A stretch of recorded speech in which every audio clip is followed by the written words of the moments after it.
Hello guys, मैं नाइनस्टा classes YouTube channel में आप सभी का हमारे इस चैनल में स्वागत है। वेलकम है, खुश आमदीद है। आज का ये वीडियो बहुत ही इम्पोर्टेंट है क्योंकि आज हम इस वीडियो के माध्यम से आप लोगों को बताने जा रहे हैं मैट्रिक परीक्षा 2023 में जो भी सेकंड सिटिंग का एग्ज़ाम दिया था उस सब्जेक्ट यानी सोशल साइंस का हम आंसर की बताने जा रहे हैं। तो आज हम जो वीडियो बना रहे हैं इस वीडियो में आपका सेट जी है और आप लोग का कोई भी सेट है तो आप उस सेट से और इस सेट से सेकंड सेटिंग वाले बच्चे यहाँ से आंसर की मिला सकते हैं। तो चलिए फटाफट आप आंसर की मिला लीजिए कि आपका कितना मार्क्स आ रहा है सोशल साइंस में। इससे पहले आप अगर हमारे इस चैनल में नए हैं तो साथियों फटाफट हमारे इस चैनल को सब्सक्राइब कीजिए और बेल आइकन को दबा दीजिए और आप अपने साथियों को शेयर भी कर दीजिए ताकि वो भी अपना आंसर मिला सकते हैं। उससे ये पता चलेगा कि उसको कितना मार्क्स आ रहा है। तो चलिए शेयर करना ना भूलें और सब्सक्राइब करना भी ना भूलें। चलिए क्वेश्चन नंबर 1 से हम शुरू करते हैं। पहला नंबर का क्वेश्चन क्या आंसर है? फ्रांसीसी क्रांति कब हुई? तो फ्रांसीसी क्रांति, पहला क्वेश्चन में कह रहे कि फ्रांसीसी क्रांति कब हुई थी? तो फ्रांसीसी क्रांति सन 1789 में था। ऑप्शन नंबर ए इसका बिल्कुल राइट आंसर है। क्वेश्चन नंबर 2 में कह रहा है कि मेजिनी का संबंध किससे था, किस संगठन से था? तो उसका संबंध कार्बोनरी से था। ऑप्शन नंबर बी इसका राइट आंसर है। क्वेश्चन नंबर 3 में कह रहा है कि राष्ट्रीय आंदोलन का केंद्र जेना विश्वविद्यालय कहाँ स्थित है? तो वो जर्मनी में स्थित है। ऑप्शन नंबर बी इसका राइट आंसर है। क्वेश्चन नंबर 4 में कह रहे हैं कि कोसूथ का संबंध किस देश से है? तो उसका संबंध हंगरी से था। ऑप्शन नंबर डी इसका राइट आंसर है। क्वेश्चन नंबर 5 में करें कि रूस में निधियात्मक संस्था ड्यूमा का गठन कब हुआ था? तो उसका गठन सन 1905 ईस्वी में हुआ था। ऑप्शन नंबर सी इसका राइट आंसर है। क्वेश्चन नंबर 6 में करें किस संधि के तहत रूस प्रथम विश्व युद्ध से बाहर हो गया था? तो वर्साई की संधि के तहत बाहर हो गया था। क्वेश्चन नंबर 7 में कह रहे हैं कि वैज्ञानिक समाजवाद का जनक किसे माना जाता है? तो कार्ल मार्क्स को वैज्ञानिक समाज का जनक माना जाता है। ऑप्शन नंबर सी इसका राइट आंसर है। क्वेश्चन नंबर 8 में कह रहा है कि निम्न में से क्या पोट्सडम की घोषणा का उद्देश्य था? तो उसका था जापान का आत्मसमर्पण। ऑप्शन नंबर ए इसका बिल्कुल राइट आंसर है। क्वेश्चन नंबर 9 में कह रहा है कि इन्नौर बंदरगाह कहाँ स्थित है? तो इन्नौर बंदरगाह तमिलनाडु में स्थित है। ऑप्शन नंबर बी इसका राइट आंसर है। क्वेश्चन नंबर 10 में करें कि कहलगांव तापी विद्युत केंद्र किस जिला में अवस्थित है? तो ये भागलपुर में अवस्थित है। ऑप्शन नंबर ये बिहार के भागलपुर में अवस्थित है। क्वेश्चन नंबर 11 में कह रहे हैं कि निम्न में से कौन प्राकृतिक आपदा नहीं है? तो आतंकवाद प्राकृतिक आपदा नहीं है।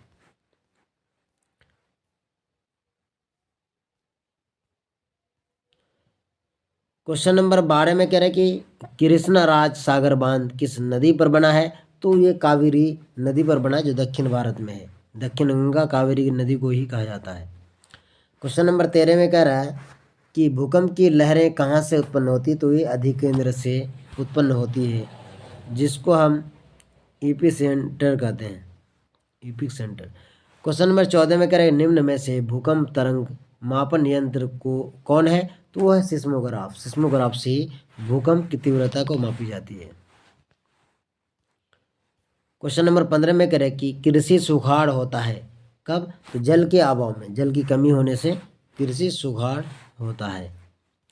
क्वेश्चन नंबर 16 में कह रहे हैं निम्न में से कौन सा क्षेत्र भूकंप या सुनामी से अधिक प्रभावित होता है? तो वह इनमें से सभी। ऑप्शन नंबर डी इसका राइट आंसर है। क्वेश्चन नंबर 17 में कह रहा है कि 1921 में सरकार द्वारा गठित राजस्व आयोग के अध्यक्ष कौन थे? तो वो थे इब्राहिम रहमतुल्लाह थे। क्वेश्चन नंबर 18 में है भारत में प्रथम औद्योगिक नीति की घोषणा कब हुई थी? तो भारत में प्रथम औद्योगिक नीति की घोषणा सन 1948 ईस्वी को हुआ था। ऑप्शन नंबर ए इसका राइट आंसर है।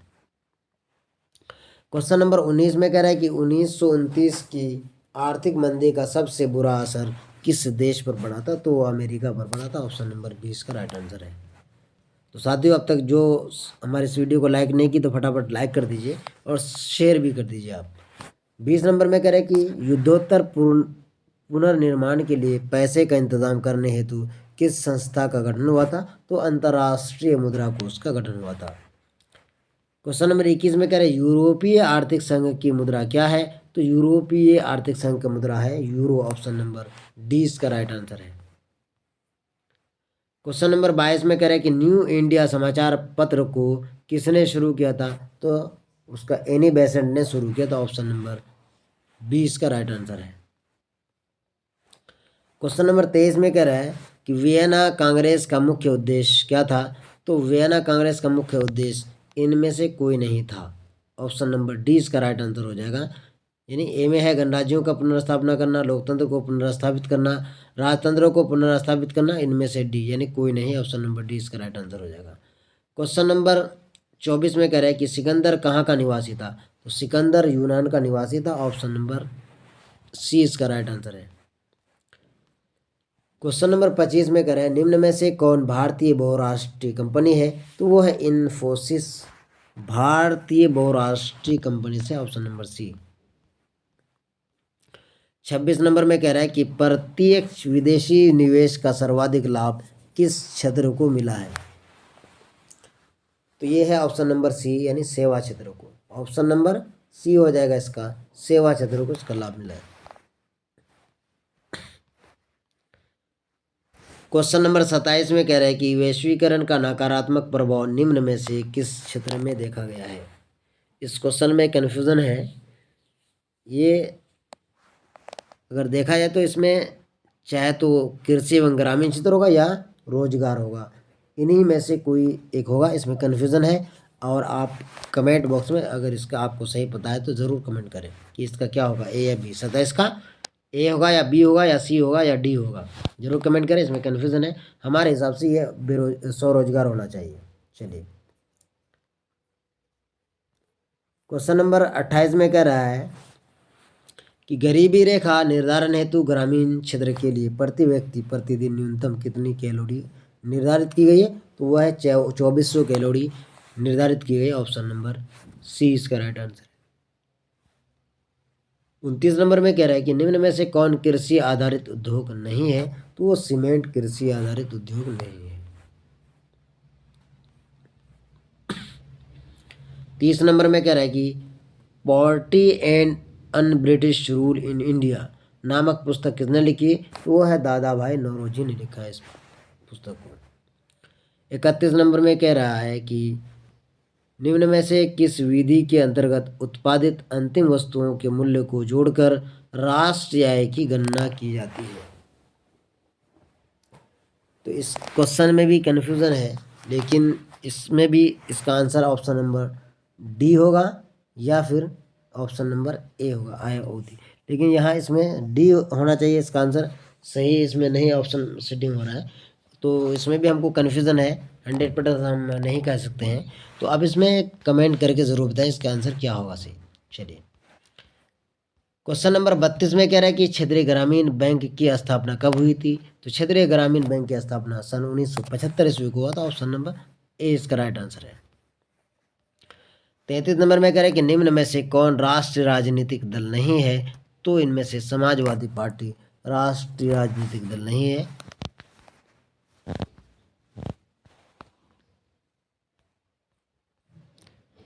क्वेश्चन नंबर 34 में कह रहा है आज़ादी के समय से ही किस देश में सरकार का लोकतांत्रिक स्वरूप है, तो वो है हमारा भारत देश। ऑप्शन नंबर डी इसका राइट आंसर है। क्वेश्चन नंबर 35 में कह रहा है निम्न में से किसने कहा कि धर्म को कभी भी राजनीति से अलग नहीं किया जा सकता है, तो वो है Mahatma Gandhi. Option number B इसका राइट आंसर है। क्वेश्चन नंबर 36 में कह रहा है ताड़ी विरोधी आंदोलन निम्न में से किस राज्य में शुरू किया गया। ताड़ी आंदोलन, तो वो था Andhra Pradesh. Option number C इसका राइट आंसर है। साइकिल किस राजनीतिक दल का चुनाव चिन्ह है, तो ये है समाजवादी पार्टी। जो मुलायम सिंह यादव की पार्टी थी, जो उत्तर प्रदेश में चलता।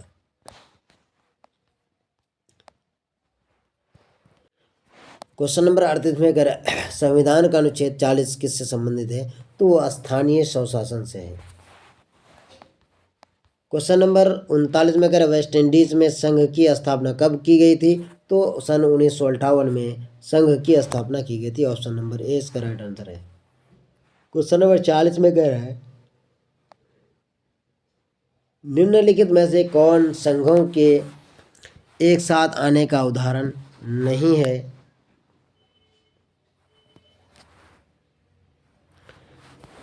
तो इसमें भी कन्फ्यूज़न है। इसमें ऑस्ट्रेलिया है और आंसर नंबर डी इसका राइट आंसर होगा मेरे ख्याल से, लेकिन इसमें भी 100% कन्फ्यूज़न है। तो आप इसका भी कमेंट कर सकते हैं कि कौन है इसके अंदर में नहीं है। निम्नलिखित में से कौन संघों के एक साथ आने का उदाहरण नहीं है, क्योंकि इनमें से भारत भी है और संयुक्त राज्य अमेरिका भी है और स्विट्ज़रलैंड भी है लग रहा है, लेकिन इनमें से यही आंसर सही होना चाहिए, यानी कि ये नहीं है। चलिए क्वेश्चन नंबर 41 में करें कि निम्न में कौन सा खाता विशेष रूप से व्यापारियों के लिए है, तो वह चालू जमा। ऑप्शन नंबर 20 का राइट आंसर है। क्वेश्चन नंबर 42 में करें कि मनरेगा कार्यक्रम की शुरुआत किस राज्य से हुई, तो मनरेगा कार्यक्रम की शुरुआत आंध्र प्रदेश राज्य से शुरू हुई थी। उस समय भारत का प्रधानमंत्री डॉक्टर मनमोहन सिंह था। 43 नंबर में कह रहे हैं कि औद्योगिक उत्पादों की गुणवत्ता सुनिश्चित करने के लिए किस मानक चिन्ह का प्रयोग किया जाता है, तो वो है ISI mark. Option number C इसका राइट आंसर है। 44 नंबर में कह रहे हैं कि राष्ट्रीय उपभोक्ता दिवस कब मनाया जाता है, तो राष्ट्रीय उपभोक्ता दिवस 24 दिसंबर को प्रत्येक वर्ष मनाया जाता है। 45 नंबर में कह रहे हैं कि निर्यात संवर्धन क्षेत्र EPZ को निम्न में से किस में बदल दिया गया है।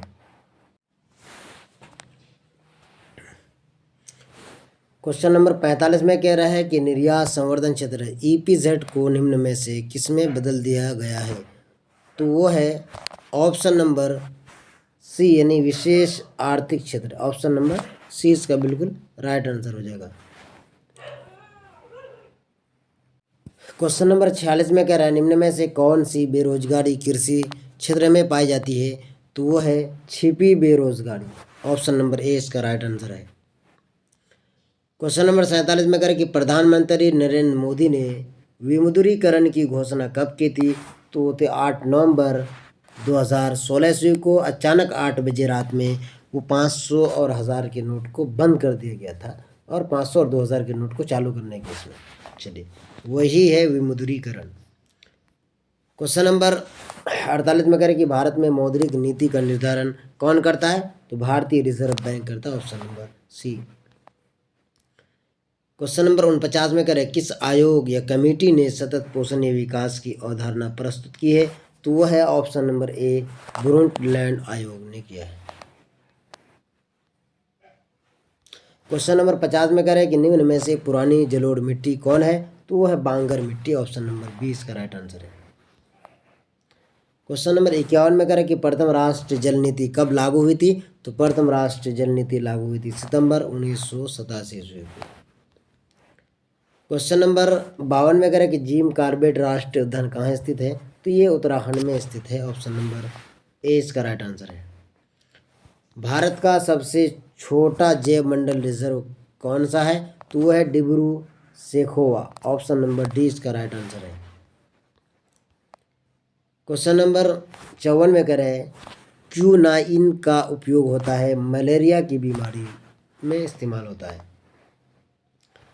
क्वेश्चन नंबर 55 में कह रहे कि भारत में कितने सार्वजनिक क्षेत्र में तेल परिष्करण केंद्र कार्य कर रहा है। सार्वजनिक की बात यहाँ है तो वो 18 है, और अगर टोटल की बात किया जाए कि संपूर्ण भारत में कितने तेल परिष्करण केंद्र है, तो वो है 23, यानी कि इनमें से 18 सार्वजनिक है और 2 आपका प्राइवेट, एक प्राइवेट है और 2 इसके अंदर में अन्य इसके एनजीओ के द्वारा चल रहा है।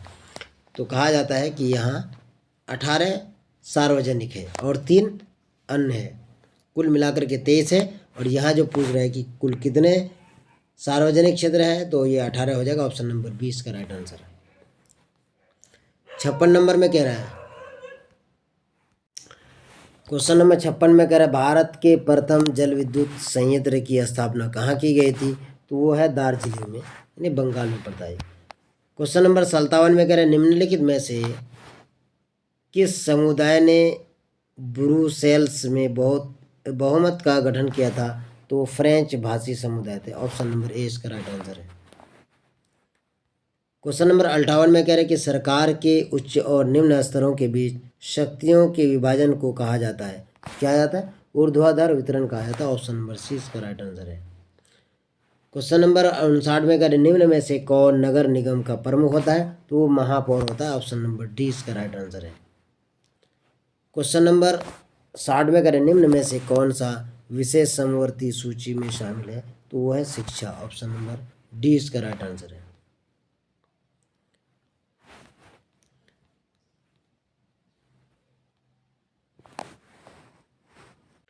क्वेश्चन नंबर 61 में कह रहा है राष्ट्रवादियों और यूके सरकार के बीच कब समझौता हुआ था, तो सन 1998 ईस्वी में इसके बीच समझौता हुआ था। क्वेश्चन नंबर 62 में अगर नेपाल के किस राजा ने प्रजातांत्रिक शासन को स्वीकार करने से इनकार कर दिया था, तो वो था राजा महेंद्र। ऑप्शन नंबर डी इसका राइट आंसर है। क्वेश्चन नंबर 63 में कह रहा है कि समकालीन विश्व में सरकार का सबसे लोकप्रिय रूप क्या है, तो वह है लोकतंत्र है। ऑप्शन नंबर डी इसका राइट आंसर है। क्वेश्चन नंबर 64 में कह रहा है कि निम्न में से किस देश में एक दलीय प्रणाली है, तो वो चीन है। ऑप्शन नंबर 20 का राइट आंसर है। क्वेश्चन नंबर 65 में कह रहा है भारत में रेलवे और टेलीग्राफ लाइन की शुरुआत किसके शासनकाल में हुआ था, तो लॉर्ड डलहौजी के शासनकाल में हुआ था। Option number B. Question number 66 में कह रहे हैं कि महात्मा गांधी के राजनीतिक गुरु कौन थे, तो वो गोपाल कृष्ण गोखले थे। ऑप्शन नंबर सी। 67 नंबर में कह रहे कि चौरी चौरा हत्याकांड के बाद किस आंदोलन को स्थगित कर दिया गया था, तो असहयोग आंदोलन को स्थगित कर दिया गया था। 68 नंबर में कह रहे लाल कुर्ती नामक संगठन का गठन किसने किया था, तो खान अब्दुल गफ्फार खान ने किया था, जिसको सीमांत गांधी के नाम से जाना जाता था। क्वेश्चन नंबर 69 में कह रहे कि लखनऊ समझौता किस वर्ष हुआ था, तो सन 1916 ईस्वी में लखनऊ समझौता हुआ था। 70 नंबर में कह रहे इंडियन स्टैट्यूटरी कमीशन के अध्यक्ष कौन थे, तो थे John Simon. Option number D इसका राइट आंसर है। क्वेश्चन नंबर 71 में कह रहे सवेज नहर को कब खोला गया था, तो 1869 ईस्वी को सवेज नहर को खोल दिया गया था। क्वेश्चन नंबर 72 में कह रहे हैं कि भारत में प्रथम सूती वस्त्र उद्योग कहाँ स्थापित किया गया था, तो प्रथम सूती वस्त्र उद्योग कलकत्ता में स्थापित किया गया था। और अगर यहाँ पूछता कि भारत में प्रथम आधुनिक सूती वस्त्र उद्योग कहाँ खोला गया था, तो यहाँ मुंबई होता, लेकिन यहाँ प्रथम सूती वस्त्र है जो 1881 में खोला गया था, तो यहाँ आपका है कोलकाता। 73 नंबर में कह रहे हैं कि कैगा परमाणु विद्युत गृह किस राज्य में स्थित है, तो वो कर्नाटक में है। ऑप्शन नंबर बी इसका राइट आंसर है। 74 नंबर में कह रहे हैं कि भारत के किस राज्य में सौर ऊर्जा के विकास की सर्वाधिक संभावनाएं हैं, तो वो है राजस्थान। ऑप्शन नंबर सी इसका राइट आंसर है। क्वेश्चन नंबर 75 में कह रहा है निम्न में से कौन रोपण फसल का उदाहरण है, तो इनमें से सभी रोपण फसल का उदाहरण है। ऑप्शन नंबर डी इसका राइट आंसर है। क्वेश्चन नंबर 76 में कह रहा है निम्न में से कौन दलहनी फसल वायुमंडलीय नाइट्रोजन का स्थिरीकरण नहीं करती है, तो वह है राजमा। ऑप्शन नंबर डी इसका राइट आंसर है। 77 नंबर में कह रहे कि भारत में बफर स्टॉक कौन बनाता है, तो भारतीय खाद्य निगम बनाता है बफर भंडार, जहां अनाजों को जमा किया जाता है। भारतीय लोहा और इस्पात कंपनी कहाँ स्थापित किया गया, तो वो है बर्नपुर में है, जो आपका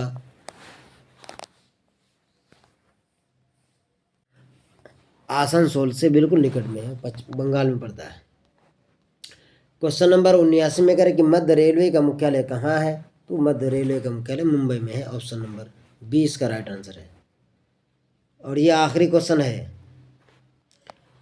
साथियों। अब तक हमारे इस वीडियो को जो भी लाइक नहीं किया तो फटाफट प्लीज़ लाइक कर दीजिए, और सब्सक्राइब अगर नहीं किया तो सब्सक्राइब भी कर दीजिए, और बेल आइकन को दबा दीजिए, और साथियों को शेयर करना ना भूलें, फटाफट शेयर कर दीजिए। और आपको बता दें कि इस चैनल के माध्यम से हम हिंदी, उर्दू और सोशल साइंस की तैयारी कराते हैं। आप आने वाले जो क्लास 10th का एग्ज़ाम होगा 2024 में, उसकी बेहतरीन तैयारी के लिए आप इस चैनल से जुड़ सकते हैं। चलिए, तो आखिरी क्वेश्चन है, कहता है कि कौन सा राष्ट्रीय जलमार्ग इलाहाबाद को हल्दिया से जोड़ता है, तो वो है राष्ट्रीय जलमार्ग संख्या 1।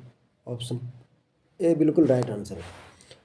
तो साथियों, ये आपका 80 क्वेश्चंस का ऑब्जेक्टिव वीडियो कंप्लीट हुआ, और ये बहुत इंपॉर्टेंट वीडियो था कि जो भी बोर्ड एग्ज़ाम इस बार कंप्लीट दिया है उसके लिए कि आप कितना ऑब्जेक्टिव मार्क्स आ रहा है, आप इससे आप एक अपना आइडिया लगा सकते हैं कितना प्रतिशत है। इससे पहले मैंने उर्दू हिंदी का भी वीडियो अपलोड कर चुका हूँ, तो आप लोग ज़रूर मिलाएं और अपना आइडिया लगाएं कि कितना नंबर आ रहा है।